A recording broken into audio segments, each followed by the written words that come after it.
Well, friends, welcome to my daily diary. Pro-life leader Frank Pavone here, coming to you with my usual practice of letting you know what I did each day from morning to night. 4 very eventful days I want to report on today. Thursday, the 11th of July through Sunday, the 14th of July, 2024. What did I do? Where was I?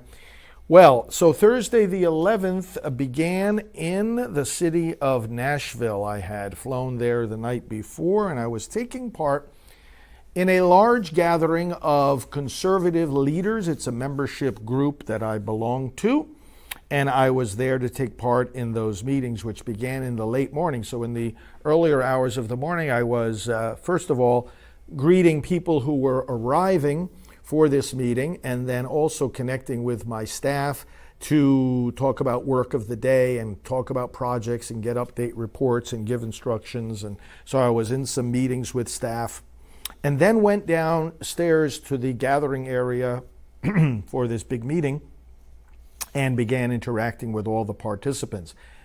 While at my computer, some of the things I had to work on were approval of some online advertising that we are doing, some articles, opinion pieces that we are sending out, sending material for the news show, email blast approvals, appeal approvals, communication with some researchers about third trimester abortions, and also plans for the upcoming forum meeting of national leaders that we coordinate. I interacted with the conservative leaders. We had a meeting in which we all introduced ourselves. We're talking about several hundred leaders, actually, and began having various side meetings with them, as well as listening to important presentations, bringing us up to date on various issues of importance in the nation regarding policy, politics, and so forth.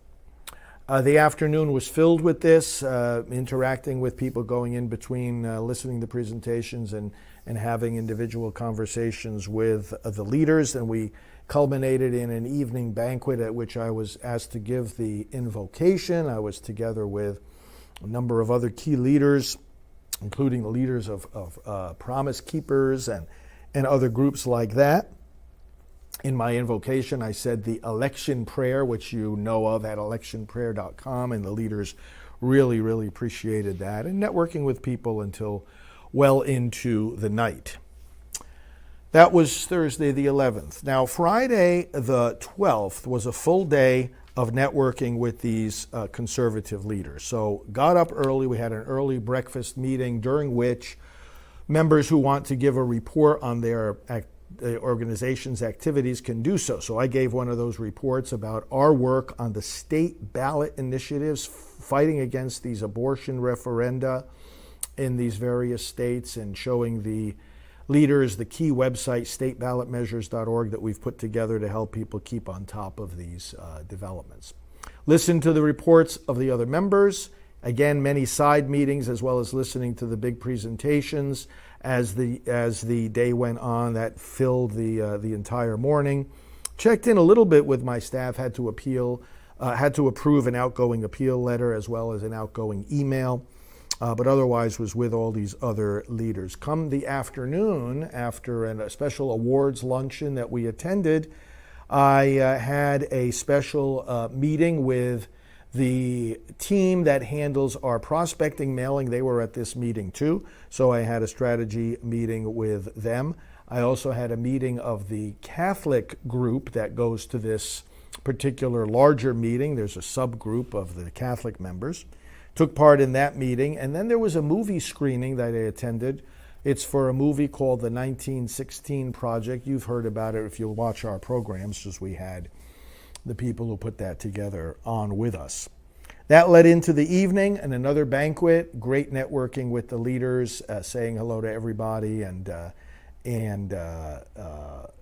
was really, really good. Oh, I failed to mention that one of the things I also did the night before, we had Jim Caviezel speaking, so I had a meeting with him and caught up with him on different things. Always good to be together with him. And then finally, at the end of Friday night, after all the festivities, I caught an Uber to go across town, actually just half a mile down the road, to another hotel where I checked in for another event that I was scheduled to go to, completely unrelated event, but it happened to be taking place the same weekend right in the same town, practically in the same location. So I took that late Uber, it was at like 10:45, and settled in the other hotel, and even that late hour started greeting people who were coming in for this other meeting, which was none other than the 40 Days for Life National Symposium. So some of you may have been there also. So that brought us into Saturday, the 13th of July. Now, it was a full day of meetings, starting with an early breakfast. Again, the same kind of thing, networking with all the participants. These are 40 Days for Life site leaders. I've prayed with many of them in their own cities and at their own prayer vigils in front of the abortion mills in their cities, and we had just a fantastic time of catching up with friends and talking about making planning for me to come to their sites at different times during the year. We heard presentations from and updates from, for example, the legal defense arm of 40 Days, and discussions about how to get the movement more into the churches and how to get the churches more involved in the movement. Lots of back and forth and networking and private conversations and so forth. Now, later that afternoon, we got the disturbing news of the shooting that took place at the Trump rally. This was the day, Saturday the 13th of July.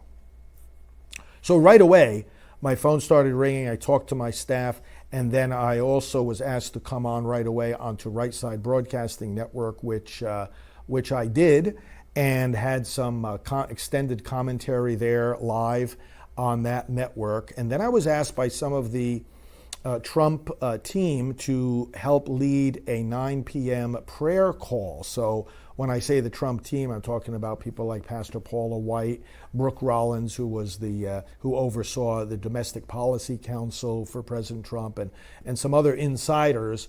There were like 4 of us who led this prayer call, 4 or 5 of us, and it went for about a half hour, a little bit more. And it was very, very consoling for everybody involved, including us, and many, many thousands participated. So I was happy to be on that call and lead those prayers. I also, in the midst of all this, wrote a special prayer and had my staff distribute it right away online and to our supporters. So that took up, of course, our attention the rest of that evening.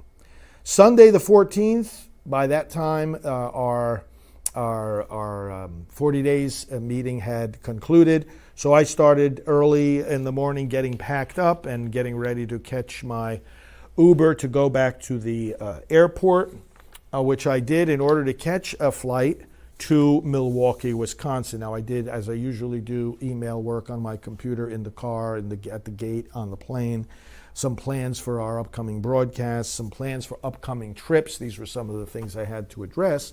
But I was going to Milwaukee, of course, for the Republican National Convention. And at the same time that I was flying into Milwaukee, President Trump was already on his way to come to this great convention, and it was a great convention.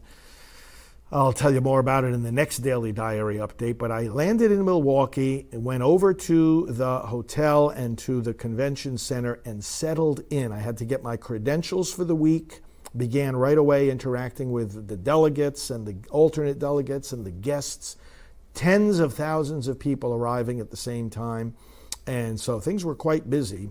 And the city was already very, very secured. A lot of streets closed. We had to have specific instructions about how to get from place to place. But then I spent the evening, after getting some quick dinner, getting the lay of the land, making sure I knew where to go as the week unfolded, because there were 3 different buildings involved in the convention activities. And so I had to scope things out Sunday night, and in the process of that was meeting many of the other guests and talking with them, but also just getting familiarized with where everything was, how they had it laid out. And so that was very fruitful. That was Sunday night, the 14th of July, and that concludes these 4 very eventful days from the 10th to the 14th of July, 2024. I appreciate you following these daily diary updates. It's kind of different from our other broadcasts. It's simply an accounting of what I did, and I hope that it is an act of accountability to you, especially those of you that support us. You know we're not wasting a minute and we're not tiring one little bit in pushing forward the work of pro-life. So thank you for also being involved in that work, for your support, and for your prayers. We'll